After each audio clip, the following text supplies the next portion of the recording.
Good evening, clones! Welcome to episode 43 of the Lasercomb Podcast, the weekly show where we review classic episodes of blah blah blah blah blah. And that's right, brought to your step by Bedabadarf and Neo Crowd. I'm your Hober Dirk. And I Neil, brought Neil Cow. Neo Cow. And With Ristaber Feed. Christopher Fiend. There we go. Ribster Fiend. Rick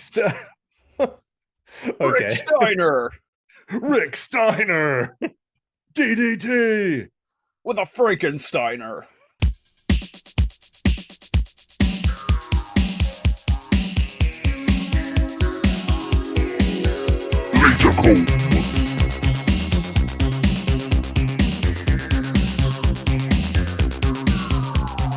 Hey clones, welcome to episode 43 of the Lasercomb Podcast, the weekly show where we comb through random episodes of classic TV with a fine-tooth laser. I'm the Siege, one of your hosts. And I'm Neo Cal, your other host. And this week on the Lasercomb Podcast, we are talking about the short-lived sci-fi original series, Deepwater Black, as it was known in Canada, or as it was known in the United States, Mission Genesis. Why are we here? 6 human clones awake from Cyro sleep. A crippled ship limps through space. Destination, Earth, annihilated by a deadly plague. We are carrying what's left of the human race. Deepwater's cargo is human DNA. The mission, repopulate Earth. There is no room for error. What odds would you give them? Deepwater Black on YTV. Mission Genesis. Is there a reason why, or did they just is there something wrong with Deepwater Black? I don't know, because Deepwater Black is the name of the novel that this show is based on. So Mission Genesis is maybe it sounds more like sci-fi-y, able to grab viewers better. maybe, yeah, I don't know. Because But like Deepwater Black, you're like, oh, that sounds like a boring drama TV show, and maybe it is. But Mission Genesis, you're like, oh yeah, it's a mission, or like a Bible cartoon. Either way, it's gonna grab American audiences. Bible Man, actual superhero, Bible Man, believe it or You know not. who else is a actual superhero? Battle Pope. Battle, yes, I used to read the Battle Pope comic back in the mid 2000s. Yeah, I had read one issue and I was like, oh geez, this is gimmicky. And I finished it and I was like, no, that was good. It's actually kind of funny, yeah. Yeah. So we're talking about Mission Genesis / Deepwater Black because, as chosen by our patrons, we put up a poll deciding what the August's theme of the Lasercomb Podcast should be, and our patrons chose Sci-Fi Originals. Oh yeah. This is actually a show that I wanted to talk about for a very long time. Like very shortly after we launched this podcast, I was like, fuck, we gotta talk about Deepwater Black. Because this was a show that I used to watch back in 1997. I watched through the whole thing. It's always one of those things that Siege you would bring up and I'd go, what is that again? And I'd Google and I'd go, oh right, the teenager clone show. Right. Right. So a little bit about interestingly enough, this was actually the Sci-Fi Channel, as it was known at the time. Now it's just Sci-Fi, SYFY. Yeah, SYFY. Yeah, but at the time it was known as the Sci-Fi Channel. This was actually their first production, their first original series, so it seemed appropriate to kick off Sci-Fi Originals Month with this series. I didn't know that. Good for Yeah. them. Yeah, it was a co-production between the Sci-Fi Channel and YTV in Canada. YTV, Canadian channel. It feels YTV. It does feel YTV, and indeed, that's what it aired on back in 1997. And 12-year-old Siege watched it every week. I was quite into this show. So what's the gist? Like what is this about? If you had to give me a sentence to sell me on it. The elevator pitch. Yeah. Yeah, the elevator pitch, if you will. Deepwater Black is about a deep space arc, essentially carrying clone. It does. I can't remember if it goes into it in the series, but carrying clones of famous people, like young, like teenage clones of famous people. And I say teenage, but the actors playing them in this show are clearly in their 20s, As is tradition. as was the way on Yeah. television at the time.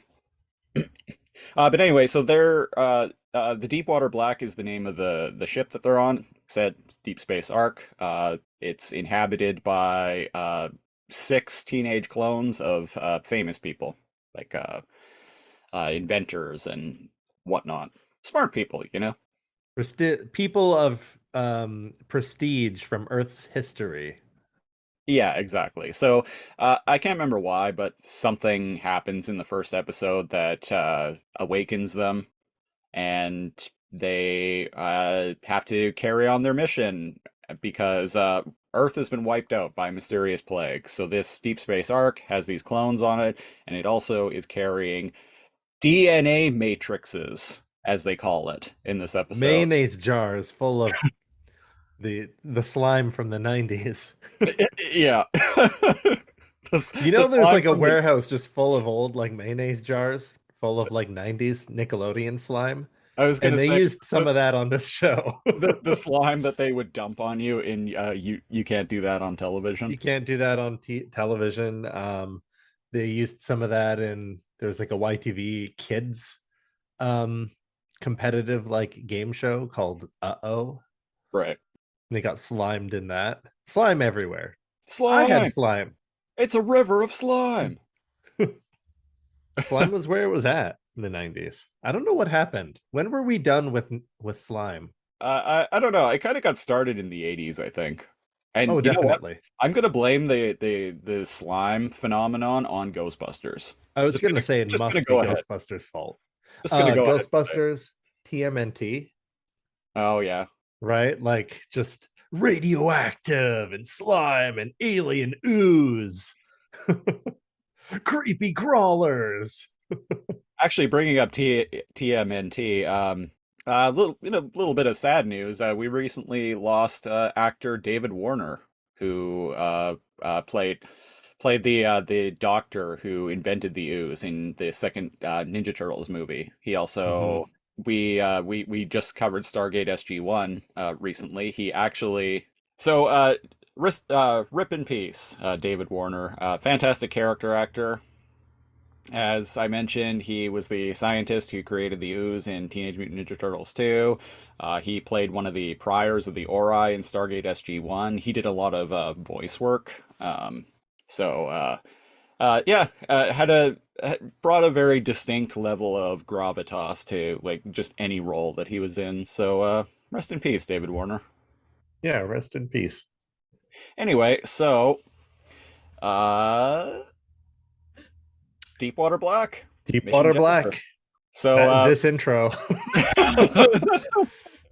Are we going to talk about it? Yeah, so anyway, so we put as always we put Deepwater Black / Mission Genesis through the old random number generator last week, and we landed on the penultimate episode, the 12th, which was the 12th episode because it only lasted 1 season of 13 episodes. So this is episode 12, Infestation, which originally aired on December 15th, 1997. And when I was watching this earlier, I'm like, I totally remember this episode. I kind of remember this episode. And I remember like 10, 11-year-old me going, this show's kind of boring, huh? But as an adult, I can appreciate certain things about it. Yeah. So, so the episode opens with two of the main clones. What's her name? Yuna, Clone A and Clone B. Yuna and Blondie. All right. Yuna and Blondie. Seems legit. I don't actually know what his name is, but anyway. This is a relic of our time because of the bleach blonde, like messy look. I'm surprised both of his ears don't have hoops in them. Yeah. Yeah. Right, right. Yeah, as soon as right away when I saw this guy, I'm like, "Oh, yeah, this is definitely 1997." Yep, The he's rocking it. distant the far off distant future of 1997. Yeah, so So they're outside. As I mentioned, the Deepwater Black is the ship that they're on, the interstellar like arc ship. Um they're it feels outside. small when they're on the inside, but apparently this is a very, very big ship. Yeah, that's you know why that is, good sir, because of the very cheap set design. Ah, I see. What game? What? I would have never have known. Yeah, so Yuna and Blondie are outside of the Deepwater Black, in like a ship, like a shuttle, doing some repairs, and something goes wrong, and they go back on the ship, and we get introduced to like the captain dude who kind of looks like a uh, bargain bin red Power Ranger to me. I was going to say they're clearly going for the leader type, white male with short dark hair, Red Ranger. Yeah, Somebody that could be serious. he's even wearing a red shirt, for Christ's sake. He's wearing like a red vest or something, and I'm like, I'm getting red Power Ranger vibes from Yeah, him. yeah, very, very like President's Choice or Great Value, Red Power Ranger. Uh, I'm surprised one of the characters isn't wearing a visor. I right. tried to look for my visor for this episode. Couldn't find couldn't find it. I'm surprised one of the characters isn't just wearing like a replica of Geordie LaForge's visor from Oh Star Trek yeah. Generation. And then whenever they need to talk to somebody, they just like lift it up and use it as a hairband. Yeah, there you go. Hey, writers from over 20 years ago, I'm available. Yeah, 25 year uh if you need us to rewrite your 25-year-old TV show, then you've come to the right place. That's right. And I've got a lot of good things to say about the show, but let me tell you, the writing certainly isn't up there. Uh I have been part of Nor is the improv acting. groups. I have been part of improv groups that are better at both of those things. The acting in this show is wildly inconsistent. I was going to say inconsistent is there you go. That's a good word. Because it's not like they're all bad. Just some of them are bad. And sometimes the good actors have really bad scenes. Right. And I kind of feel like they got the script like the morning that they would film. Like the do you know what I mean? Like, and whenever there were like plot holes, they were like, oh shoot. Like the writer was on the side, like pulling his hair out, being like, how do we fix this? Oh, explain everything at the end. And Big ups, big ups.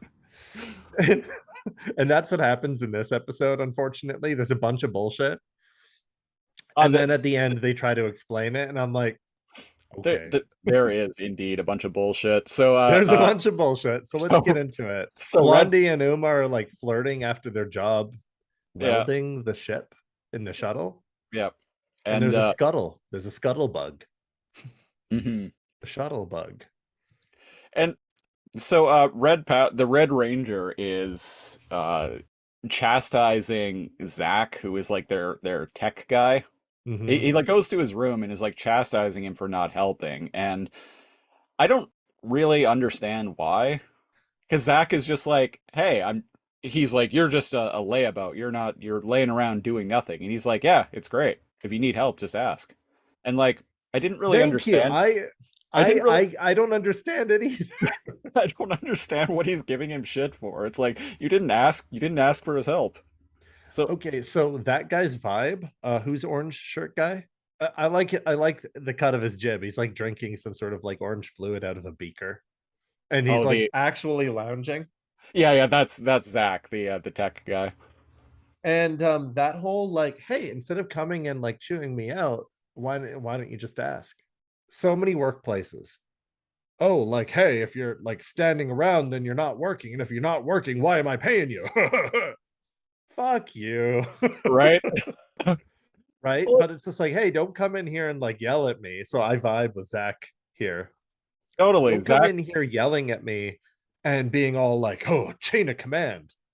And just be like, hey, if you needed me to do something, then let me know. Like, Yeah, I'm not adverse to work, but like, I'm not going to pretend to look busy. How many jobs, almost all service positions, um, there are people that are really good at pretending to look busy. And I hate those positions, man. I got pretty good at that at my old job, to be perfectly honest. I got pretty good at just looking like I was doing stuff all the time, even if I was literally just like walking around the store, like doing I, fuck all. I had one guy I worked with in my old job who was like the king of that. Man, he could write a book on how to never do any work but look like you're the busiest employee on site. You know what? One thing that helps is carry a clipboard and a pen around. Clipboard and a pen. Yeah. Yep. And every once in a while look down and like switch directions. Yeah. Yeah.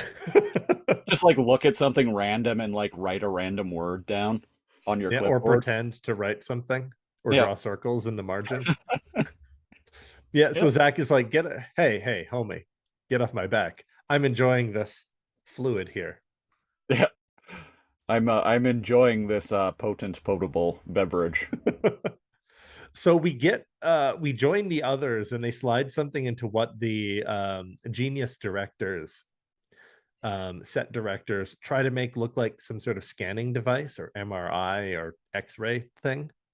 Right. It's just an archway, Yeah. well lit archway, and I'm like, and on a table, and I'm like, good job working with the budget, because all the budget went into the CG. Yes, this show is filled with very dated looking 1997 CG. And Like unfortunately, that's where the budget went, folks. the CG in this show is of the quality of the 1980s show Captain Power and the Soldiers of the Future. This 1997 But CG separated by 15 years. This 1997 show has CG on par with a show from like 1986. Captain Power, that's a show we should definitely cover on this podcast at one point. I've only seen clips. I used to love Captain Power when I was a kid, and I had the toys and everything. Oh shit. Yeah, there Yeah, we go. So what is the Blondie and uh Uma? Yuna. Yuna? Yeah. They're scanning this thing and they're like, huh, that's weird. It is like biological traces, blah blah blah. Well, Well, how could that be? they find a hole has been eaten through like some of the metal in like this doorway or whatever. When they were fixing, yeah, there's like a panel, and they're Yeah, like, how could this have been chewed away? It's like titanium admium. cadmium. There we go. Cadmium. They for some reason this show felt the need to make up its own type of metal for some reason. It's harder than diamond. Yeah. Well, Yeah, wait, if it's harder than diamond, then how did careful careful with your sci-fi. right. Uh yeah, so yeah, Blondie is like how could it have eaten through the pure admium? It's harder than diamond. That's one line that stuck out to me, and I'm like, guys, come on. Right. Just say titanium. Right. And so they end up Zach they go to get Zach for help and he's like, "Yeah, okay, sure. I'll give you a hand." See? That's Since all he you had to asked. do. Yeah. That's all you had to do was just ask. And so he ends up Oh, his hair's dyed too. I just noticed that. Zach ends up doing some science. I can't remember why, but he comes He or does how. some science and he's all like, "Oh, this is harder than blah blah blah," and he touches it a bit, and then they summon the MILF AI Yeah. hologram. I have things to say about this AI, that this hologram, because later on in the episode, when she appears again, they're Zach and I can't remember who else are weirdly hostile toward her for like no reason. Yeah. Yeah, we'll get to that, but I'm like, Yeah. what is she like? Was she antagonistic in the first couple episodes? Like Does Yeah. she treat them like teenagers and she refuses to work with them? But no, it just seems that later on she can't help them, but she gives them sass too, so they're both hostile to each other. At one point, she's like, well, I can't give you that information, and they're like, come on, just do it, you stupid old bitch. and they're and they're like, and she's like, I can't because my sensors were damaged by the creature slash creatures we're going to be dealing with. Right. And they're like, well, why didn't you say so? And she's like, because you didn't ask. And I'm like, I cool? Who fucking programmed this this AI? You didn't ask. And it's like, well, that's kind of pertinent information, lady. So I That don't like your scanners are kind of on the fritz. I don't like that exchange. Yeah, I didn't like that scene at all. I'm like I didn't understand the hostility. Yeah. Well, huh. All Yeah. right. Oh well. Well, anyway, so but in the first scene where we get introduced to this hologram, their emergency medical hologram, if you will, their EMH. She has a name, but whatever. uh, She's the emergency medical hologram now. uh, yeah, the EMH. According to Wikipedia, her name is Jen Jen. Okay. with a G. Gen. Yeah. Yeah. And what happens here? Because she is a fourth generation advanced holographic computer system. Fourth generation. Holy, can you imagine how fucking bad the first three generations must have been? So they try to do a little scene from Alien here where they send Blondie up into the service shafts Right. armed with nothing but a tiny like little flashlight because they picked up some sort of like bioorganic signature, and it tries to make it scary, but we know what's happening because the show has already shown us what the alien looks like, and it's a big slug. Yeah. It's like a crustacean looking like little thing, and it's like slow and it squeaks. It's not scary. So it's like, what they're giving me mixed messages here. They're like this dimly lit like service tunnel, and he's like crawling through it. Oh, and then something moves, but it's just a bunch of loose wires. And it's like, haven't you watched Star Trek? Clean up your tunnels. Right. It's an electrical hazard in here. Well, and weirdly enough, like even before this, Zach is the one who Jeffrey after tubes is what they're called, right? Jeffrey's tubes. Yeah. Trek? Jeffrey's tubes. Yeah. So Zach is the one who speculates that the thing that's eating through all the admium on the ship is space bugs, and everyone is like, "No, that can't be possible. You're crazy." We're in But then, deep space. Yeah, but what then, are you, stupid? but then we've already seen the space bugs anyway, so the conflict here doesn't That's what really I mean. make a lot of This sense. feels like a high school improv group, and they're just working with the sets left over from the drama club. Yeah. It's Because just like we already, like you said, we already know there's a bug. So Yeah. like having this big conversation that takes like a minute or two where they're like arguing with each other about the bug feels like, guys, come on, I only got you for like 20 minutes. right. So what happens with the scene from Alien?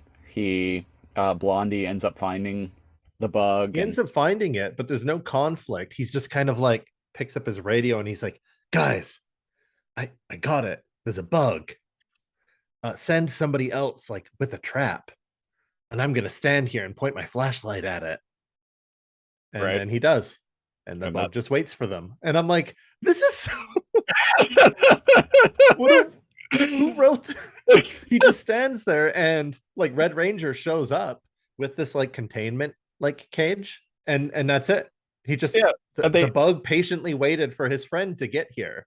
So And I'm like, okay, it's not hostile. That's cool. So they capture the thing, and immediately the Red Power Ranger is like, "All right, we got to kill this thing." And they're like, and Zach is like, "No, this thing is a new form of life, a great scientific discovery. We need to study it." And the Red Ranger is like, "No, it's too dangerous. We got to kill this thing." And while this It's a scene back and forth with all the crew. yeah. while this scene is going on, like, and they get there in the scene eventually, but while this scene is going on, I'm like, the thing is a space bug. Just shoot it back into space.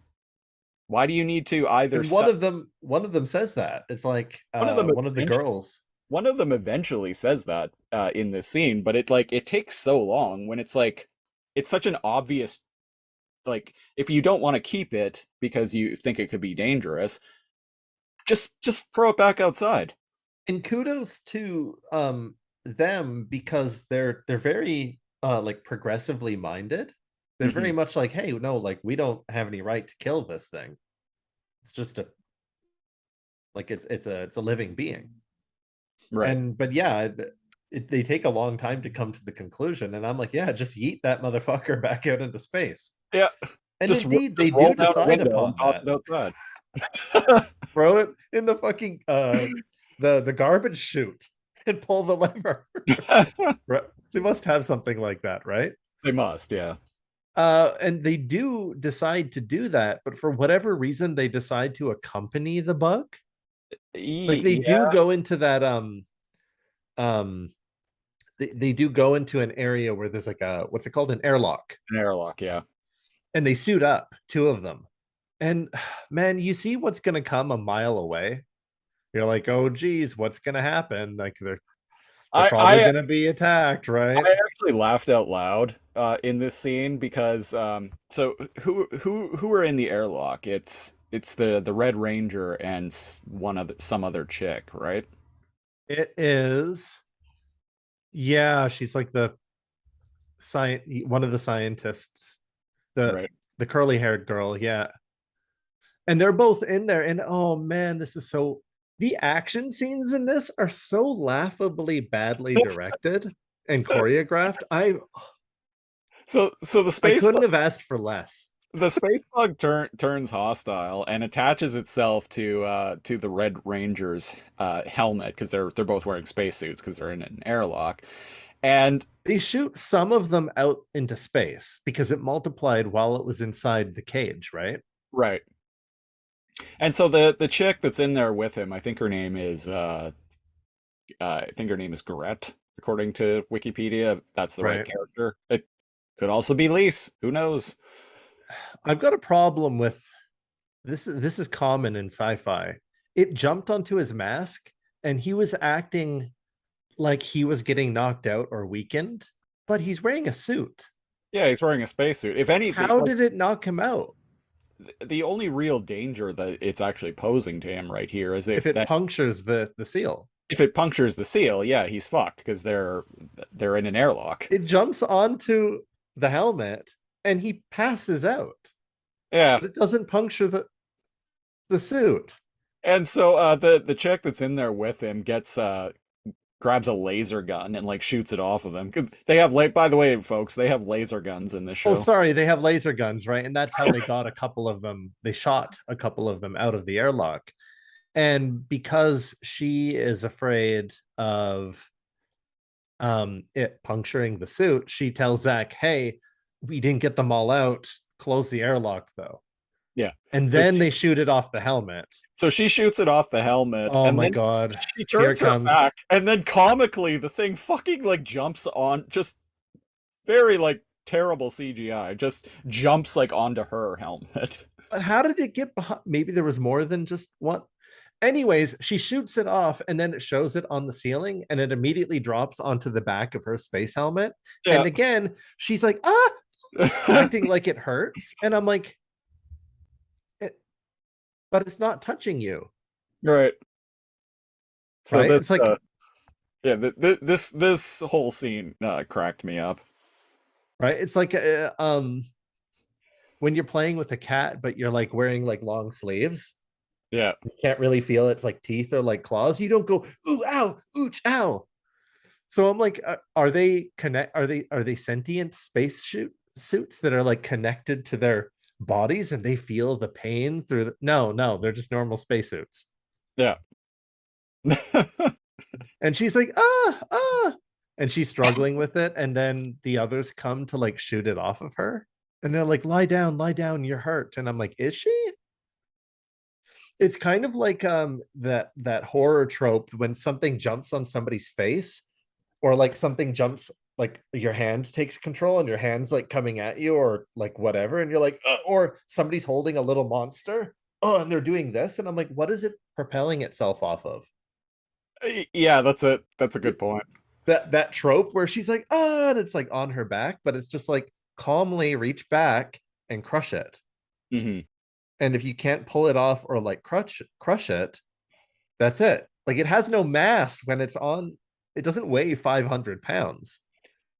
Right, and they end up figuring out that that these things multiply every 3 hours or so. Yeah.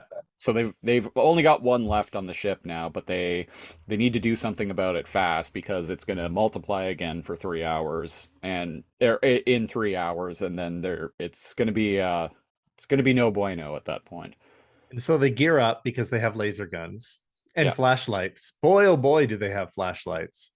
And they need the flashlights because it's eating through the power. Woo! Space slugs.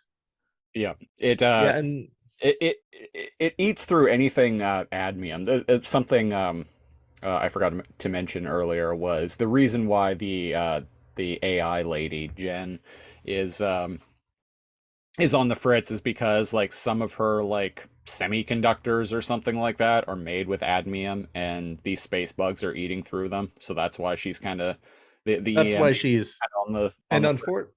unfortunately the power not only for her but parts of the ship are admium. Wouldn't you know it? So the lights go off at some point, which is why they need the flashlights. Right. So they go and hunt this. They go on Just a the two of them, curiously. yeah, they go all space marine and decide to go hunt the alien down, and they happen across the DNA matrices. Which are big mayonnaise jars stored on shelves. Yep, there's 128 of them, and they're 127 now 27 now. because it changed its diet. Ooh. Yeah, so it decided to eat one of these quote DNA matrices, which is a big problem for them because if they need these to create more clones when they eventually land on whatever planet they're going to. And also And the space bug eating the quote DNA I fucking hate that name. It's so stupid. DNA matrices. yeah, so the space bug eating the goo, eating the ooze. Yeah. The human goo. And they what on the fly they decide that I mentioned this earlier. On the fly they decide that, oh, it must adapt and change its structure, its biological like structure, to suit its environment. Right. It And must be now eating organics. because it's now eaten the DNA matrix, it has gained the ability to like mutate itself. Much like biological life on Earth, but at like a rapid pace rather than over the course of hundreds of generations. So now instead of just looking like a space slug, it looks like a space slug with a giant like infected tumor on it. Like tumorous. And also it has the taste for organics. That's what people are made out of. Ooh, it's got the taste for human blood and it's coming for them Right. at a really slow pace on a shelf. Oh Yeah. boy, are you ready for the worst action like suspense scene I've ever seen in my entire life? And I say this like truthfully, but also like joyously. Like this is what I mean by kind of like drama club, like high school. Right. So they they see it, and Zach is like, it's mutated and it's coming right for us. And he literally says that, and it's coming right for us. Looks out, look out. And he pushes her. Are you at this point? He pushes her and she very badly like action rolls across the wall. And he kind of like action dives and it jumps. The animation's hilarious for this thing. It jumps up onto a shelf. So Zach saved them, I guess. She points the gun at it, but then Zach is like, help me, stepsister, I'm stuck. and his sneakers are stuck in a like between a table. Yeah, There's like a pipe and a wall. I didn't really understand what was going on here personally. And he's like, help me, I'm stuck, please. And he shines the flashlight at this thing coming at him, like literally the pace of a snail, despite the fact it just jumped 15 feet. All right. And he's like, please help me, my foot's stuck. And I'm like, take your shoe off. Yeah. Just or shoot it. Yeah. And I'm like, shoot it. It's 8 feet away and it's looking at him. They're presuming that it wants to eat him, but it's on parts of the ship. Like, wouldn't it just continue eating the ooze or the ship? And what was her name? The main girl? Grit. Yeah. This girl that's with him, the curly haired girl. That's Gret, maybe? Gret. Yeah. She's like, quick, throw me your flashlight. And I'm like, you can walk over to him. He's right there. But he throws her his flashlight. She catches it and she dips it in the DNA matrix goo. Right.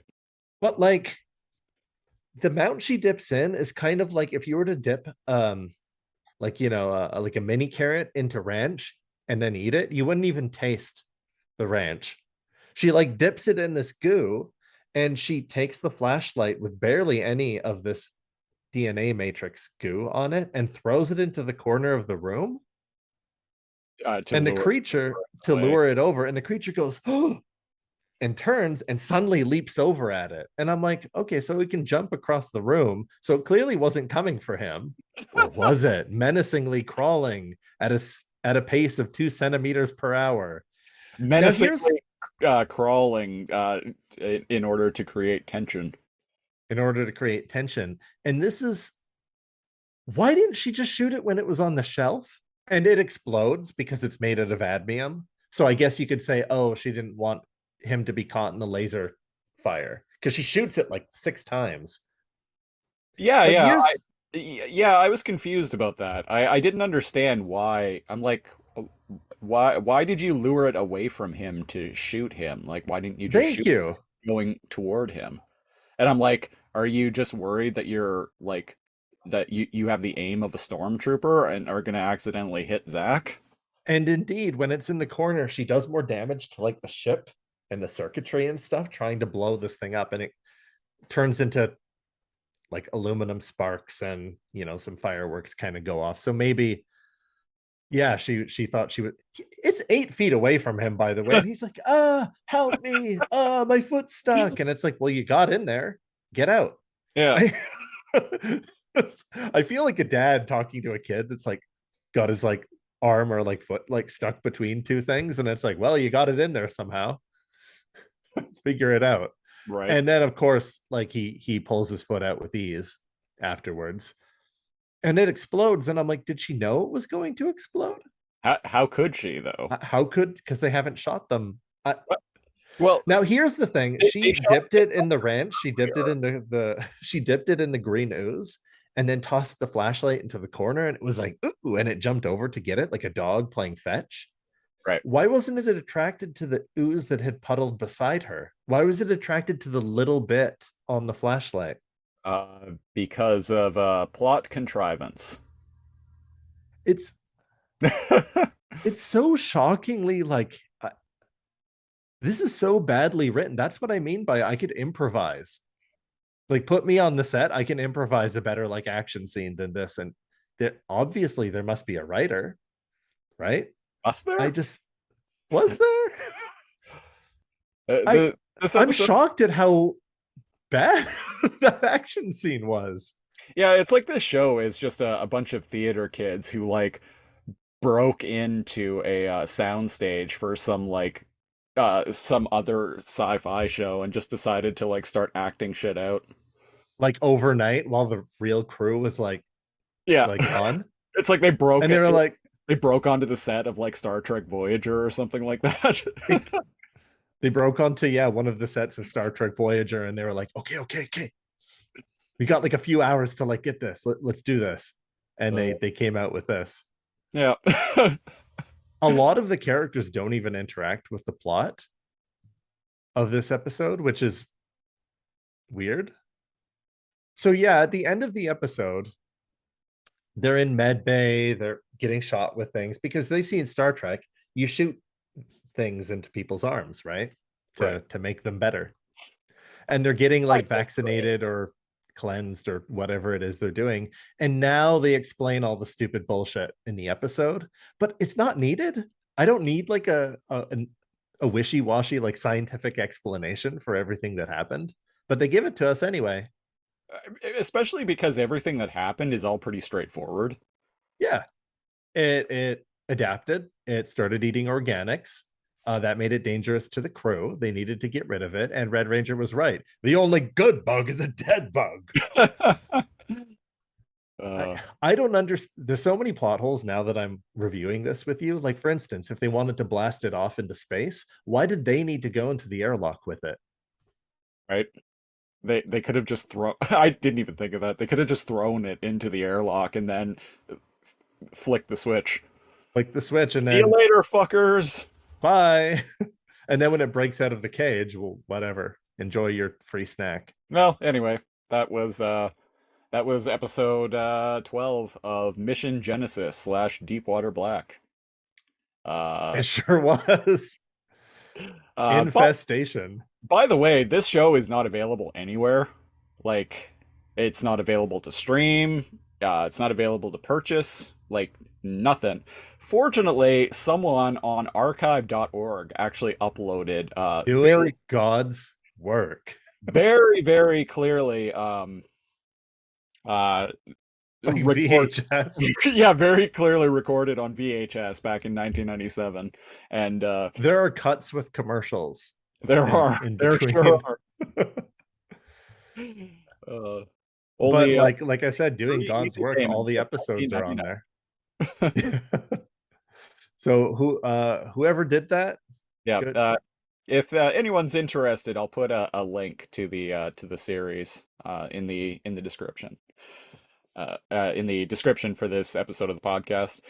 And well, so Cal, you just caught a random episode of Deepwater Black. Would you tune in again? Here's the thing. I like 90s drama. I like the girl and she's kind of edgy and she's got short hair. I like Blondie, right? I like the girl with like the red hair and she's got chopsticks like through them. I like the diverse cast and the archetypes, and they're so corny, and I like young actors doing like stuff, but like with the amount of CG that they put into the episode, including like the creature, like please, for the love of God, like get a couple pitches for the episode. Right. And I like there's 5 minutes of episode somehow stretched out into 22, and I can't, man. I like I said, if you look at screenshots of it, I'm like, these guys look cool. Like hell, any video like listeners, like look at the way I'm dressed. I'm like all about it, like all aboard. Like the guy's got a bowling shirt, the other guy's dressed like Red Ranger. They've got a diverse cast. They're, like young actors. It's a new show. Like you said, it was Sci-Fi's like first like production. Mhm. But like, by God, it's bad, man. So I want to say yes, but I have to say no. I wouldn't. And indeed, 11-year-old me didn't.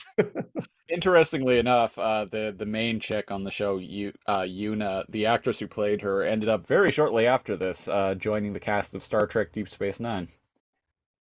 So that's where I recognize. So her. she actually went places. Good for her. Blondie looks familiar. Can't tell you how, but it could just be that like all like young actors looked like that guy. But I'm sure I've seen him in other things. She's still acting too. Her name is Nicole DeBoer. Okay. Nicole DeBoer. She's there's a recent photo of her on Wikipedia too. She's quite a lovely lady. She can rock the short hair. Oh yeah, there she is on Star Trek. Yeah, she's still acting too. Oh, no way. She was in an episode of Dr. Allison, or she played Dr. Allison Porter in an episode of Stargate Atlantis. And oh well, there you go. Wow, small world. And she was in 3 episodes of Haven, which was a show we were actually me and Cal were talking about in the preamble. Uh, I did you already say this, or have I just like been blocking this episode out of my psyche? What's your verdict, Uh, Sage? Based on this, you just you just caught a random episode of Deepwater Black. Would you tune in next week? yes, actually. Um, it is the writing in this episode is absolutely atrocious. This should have been the B plot of an episode while something more important was going on. That well said. Well Uh, said, my friend. This should have been the background yeah, plot as something more important was going on. yeah. There's an But episode titled Siege. yeah, I know. We just missed it. There's also an episode called Prime. There's also an episode called Neo. But I actually really like the cast, and I like a few of the characters. I especially like Zach. I was Yeah, I jive with him. Craig Kirkwood. He is apparently a lawyer by trade now. He doesn't act anymore. Went on to bigger and more profitable things. Who's the blonde guy? Let me see here. Captain and engineer. Um, Hmm. so Captain and Engineer, that I'm guessing is the Red Ranger. Yeah, Red Ranger. Thinking the blonde guy is Jason Cadu. Oh, he's Bren. Okay. Jason Cadu. Let's see. Oh wow. He was in Total Recall 2070, Earth Final Conflict, and Relic Hunter. Man, did you watch Relic Hunter? I did, yeah. Me that- too, my dude. That's fucking that is a lineup of late 90s TV right there. Right?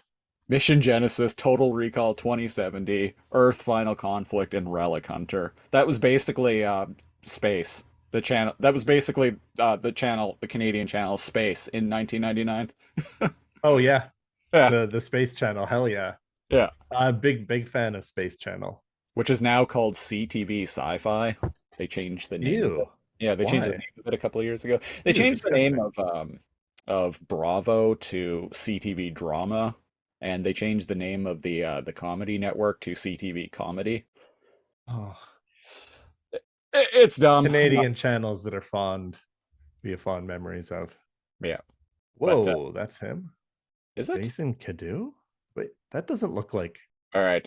I'm going in. Search the web for No, Jason. Jason. Oh, that's the Red Ranger, I think. That's the Red Ranger. Okay, so we're on it, folks. It's kind of hilarious that we don't do this beforehand, and we're just calling people Blondie and curly hair and Zach. Okay, I'm gonna go with Gordon Michael Wolvett. Is that him? That's got to be him, right? Yeah, that's definitely him. I just Googled him. There we go, folks. We did it. I thought the Red Ranger was the guy in charge, but That's what I thought too. apparently no. It's Blondie is the guy who's in charge. Huh? Never didn't see that coming. He's an iZombie? Uh, The there- Guild? They're supposed to be teenagers, and he was 27 when the show came out. Nice. He's got the look. Oh, no way. He was one of the first program jockeys for YTV's The Zone. And That's why he's so familiar. the original main host for Video and Arcade Top 10. Holy shit. Right. I feel bad now. Like I was like, man, this guy looks so familiar, but maybe he just has that like 90s blonde hair like familiarity, right? Right. Ladies and gentlemen, YTV's The Zone and like Video and Arcade Top 10, that is like 90s Canadiana right there. He was also on that sci-fi thing with who was Hercules? Kevin. Kevin Sorbo. I think he was on that Andromeda. show too. Yeah. Andromeda. Yeah, so Yeah. he was on an episode of Sliders. Oh, FX, the shit. series. Yeah, he hasn't Was done he? anything for a few years now, but Oh, he was on Hercules. huh. Huh. Oh, he good was for him. He was he, on everything. he was in Captain Power and the Soldiers of the Future. What the heck? Yeah, Wow, we just found like the 90s kid. yeah, Like the 90s guy. yeah. Gordon Michael Wolvett. Road to Avonlea. That was a show that was on CBC all the time. He was on the Heritage Minutes, which, ladies and gentlemen, if you're not Canadian, you're not going to know what Heritage Minutes are. They're all on. Amazing. Just Google like Canada Heritage Minutes. They're these like little, really like cheap, low budget, little short films about Canadian history. They're so good. They would often air in between broadcasts. Yeah, yeah, on CBC and whatnot. They're It so good. Those Heritage Minutes. Although I kind of question the historical accuracy of them because How dare you? there's one about the creation of Superman that was one of the most popular ones. And the info in that little Heritage Minutes short was wrong, How dare you? completely wrong. Heritage Minutes would never lie to us. So I kind of question just the historical accuracy of the rest of them because of it. But of course, not enough to actually like do any sort of God no. journalism. No, And we knew what show we were covering, and we never even thought to like look at the actors or the characters' names until after we were done. well, We that's only have so much energy for legitimate journalism. right. And it's also funnier if we don't look anything up. Like, we're not coming into these podcasts as an authority. No, no. Right? We're just a couple of dudes watching a random episode of a different TV show every week. Yeah. But I think that's part of our charm. And That's right. listeners, if you agree, let us know in the comments or whatever. Send us an email or something. Anyway, That's right. And if you like the episode, then we'll listen to you more. yeah. If you tell us, hey, get your shit together, and maybe at least spend 5 minutes reading the wiki for the show you're covering beforehand, and this gets over 100 downloads, then maybe we will. Yeah. When one of those mythical things happens, When the stars align when the and the planet and Mercury is in retrograde. when the stars align and the DNA matrices are fully Compromised. ready to go. Anyway, that was episode That's 43 of the Lasercomb podcast. If you want to pick a show for us to review a random episode of on this podcast, go to patreon.com/lasercomb, LAZORCOMB. There is now a single $5 tier, which gets you everything. Gets you the ability to pick a show for us to review a random episode of. Gets you preamble audio for this and other shows we do week in and week out. you can see our great fumbling with the intro that we did. It gets you a monthly-ish commentary track for a movie of our choosing or sometimes of our patrons' choosing. And it also gets you our weekly-ish news and current events program, Lasercomb Tonight. So if you want to get in on all of that, Patreon. There are little things like this, like our theme, the sci-fi Right. originals, that was voted on. Yeah, that was voted on Patron. by our patrons. So that's something I've started doing recently, is putting up polls on Patreon, and yeah, they seem to be popular. So I'm going to keep doing that. Anyway, patreon.com/lasercomb. Follow us on Facebook, facebook.com/lasercomb, or you can follow me on Twitter. I am at lasercomb, spelled the same way. Cal, you are at? And I am at NeoCal, Neo. One sec. Sorry about that. Trying to drown out the rumbling in the background. The Elephants. rumbling in the Bronx. Rumbling in the Bronx. One of my favorite Jackie Chan movies, by the way. I've actually never seen it. I love it. What the heck was I saying? Oh, I'm NeoCal on Twitter. NEO_KAL. We'll be back next week with episode 44 of the Lasercomb podcast, where we're going to be continuing on with Sci-Fi Originals Month, and I think we settled on doing 12 Monkeys Hell next. yeah. So, as always, we are going to go to the old random number generator. And but before that, I'm going to hit share screen. Just so that you know that we're legit. Yeah, just so you know that I was legitimately Googling, not Googling, Bing searching Gordon Michael Wolvet. Wolvet. I don't know why I was having a hard time saying that. 12 Monkeys, American science fiction film. I didn't know it was directed by Terry Gilliam. All right, so how many episodes do we have? List of 12 Monkeys episodes. It lasted. Wow, there were 4 seasons. Yeah, 47 episodes. So, one random numbers between 1 and 47, and here we go. Where it stops, everybody knows. Everybody knows that it stopped on episode 30, which is season 3, episode 4, Brothers. Brother. All right, so All right. we'll be back next week with that. And until then, I've been The Siege, one of your hosts. And I'm NeoCal. Thanks for listening. We'll catch you next time. Take a trip